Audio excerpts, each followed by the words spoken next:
हर सुबह सूरज उगने से पहले मैं उठ जाता हूँ और अपना ब्रेकफास्ट खुद बनाकर ट्रेनिंग ग्राउंड तक जाने के लिए जब रोड पर निकलता था तब रास्ते पर कोई नहीं होता था, क्योंकि जब मैं ट्रेनिंग के लिए निकलता था तब लोग उठते भी नहीं थे।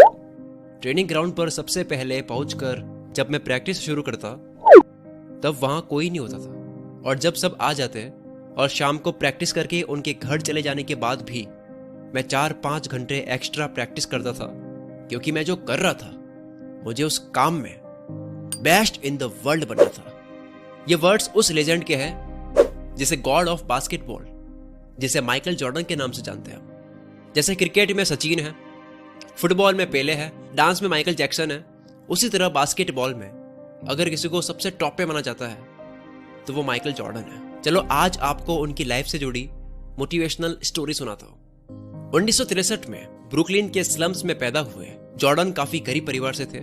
जब जॉर्डन 13 साल के थे तब उनके फादर ने सेकेंड हैंड टी शर्ट का बिजनेस स्टार्ट किया।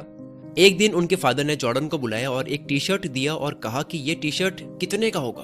तब जॉर्डन ने कहा कि $1 का होगा, और तभी उनके फादर ने कहा कि इसे $2 का बेच कर दिखाओ, इसको $2 का बेच के आओ। तभी जॉर्डन ने वो टी शर्ट लिया और अपने दोस्त के यहाँ गए, उस टी शर्ट को धोया, पूरा क्लीन करा और लगभग पूरे दिन मार्केट में खड़े रह के उसको $2 में बेच ही दिया। कुछ दिन बाद उनके फादर ने फिर से बुलाया, टी शर्ट दी एक और कहा कि इस बार $20 में बेचकर दिखाओ। जॉर्डन को इस बार ये थोड़ा मुश्किल लगा कि कौन यूज किए हुए टी शर्ट को $20 में खरीदेगा, लेकिन उन्होंने उनके फादर के इस ऑर्डर को डिनाई नहीं किया और अपने एक कजिन के पास जाकर टी शर्ट पर मिकी माउस और डोनाल्ड डक का कार्टून प्रिंट करवाया और टी शर्ट को बेचने के लिए अमीर बच्चों के स्कूल के बाहर खड़े हो गए। तभी अपने पेरेंट्स के साथ स्कूल आ रहे एक अमीर बच्चे को वो टी शर्ट पसंद आई, पसंद आई, और उन्होंने वो टी शर्ट $20 में खरीद ली, साथ में $5 की टिप भी दी। और जब वे घर पहुंचे तो उनके फादर ने उनको फिर से एक टी शर्ट दे दी और कहा कि इस बार इसे $200 में बेचकर दिखाओ। जॉर्डन ने इसे नेक्स्ट टू इम्पॉसिबल लगने वाले चैलेंज को भी एक्सेप्ट कर दिया और टी शर्ट अपने पास रख लिया।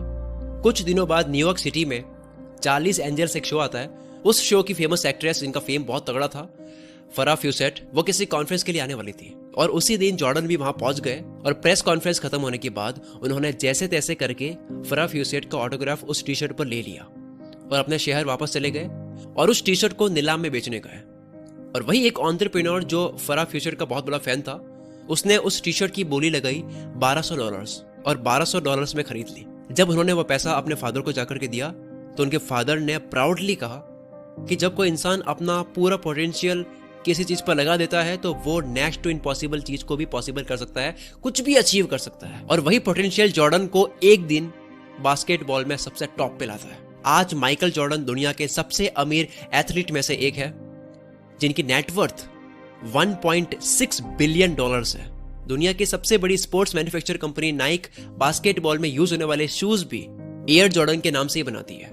जॉर्डन बास्केटबॉल के अब तक के सबसे महंगे खिलाड़ी हैं, क्योंकि एक स्लम झुग्गी झोपड़ी जो होती है वहां से लेकर बिलियनियर बनने के सफर के बारे में जॉर्डन कहते हैं कि कुछ लोग काम करना चाहते हैं, कुछ लोग विश करते हैं कि काम हो जाए, और कुछ लोग वो होते हैं जो काम करके दिखाते हैं। अब मैं आपको एक बुक रिकमेंड करता हूं जो आपको पढ़नी ही चाहिए। उस बुक में 55 जिद्दी लोगों के बारे में बता रखा है। इन 55 लोगों ने कैसे शुरुआत की, क्या उनकी कामयाबी के सीक्रेट्स है, कैसा उनका पागलपन था। इन 55 जिद्दी लोगों का पागलपन पढ़कर आपका कामयाबी को लेकर पागलपन बढ़ जाएगा।